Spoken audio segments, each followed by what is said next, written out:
We may be experiencing a heat wave with triple-digit days, but the fish are still biting. Summertime crappie fishing is heating up. Colin Berg with the Oklahoma Department of Wildlife Conservation is here to talk more about that.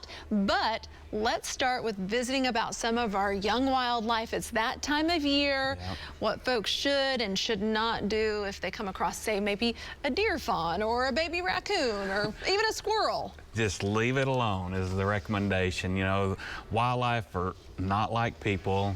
Adult does will leave their fawns, they'll hide them, they'll put them in a safe place. They have to go feed and water several times a day, especially in this heat. Usually they're associated close to watering source because they have to do that quite a bit. But if you come across a baby fawn, it's not abandoned. That's what people immediately think, well, the mom's abandoned the fawn and I need to save it. And it's not abandoned, just leave it alone. It's baby raccoons, the same thing, ducklings. You know, usually they are pretty close to the mother, but try to just leave the animals alone where they're at. Same thing with baby birds that start to fledge. They'll jump out of the nest thinking that they're able to fly. If they can't fly, if you can put them back up on a branch, the parents will come back and check on them. Usually takes a couple days for them to actually be able to take flight. So usually it's best to just leave them alone.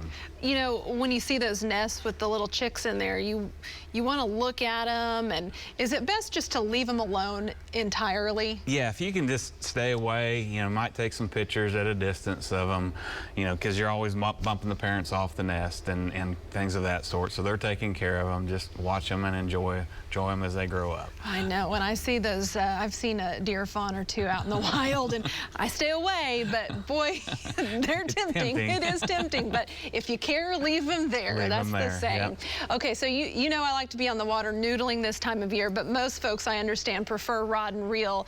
You can't beat crappie fishing. It's great this time of year. It's a different area. Instead of being on the shoreline when they spawn, they're out in deeper water associated with brush piles and drop-off points and deep channels, but they're schooled up and you can catch a lot of them, a lot of nice fish. I heard Alan talk about be hydrated. Do that when you're out on the water. People think they're around water. I'm fine. You need to be drinking water constantly. Mix in a little bit of Gatorade, something like that, to keep you hydrated throughout the day. But go out there and catch a bunch of crappie. Go early, go late.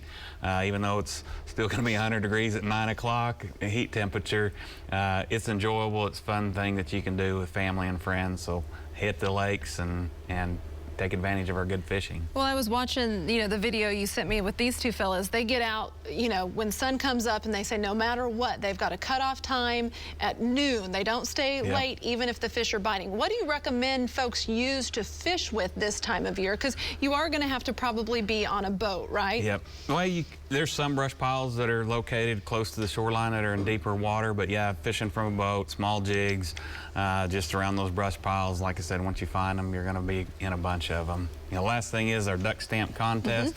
We do this every year. It's an opportunity for artists to submit duck stamp artwork. This year it's the green-winged teal.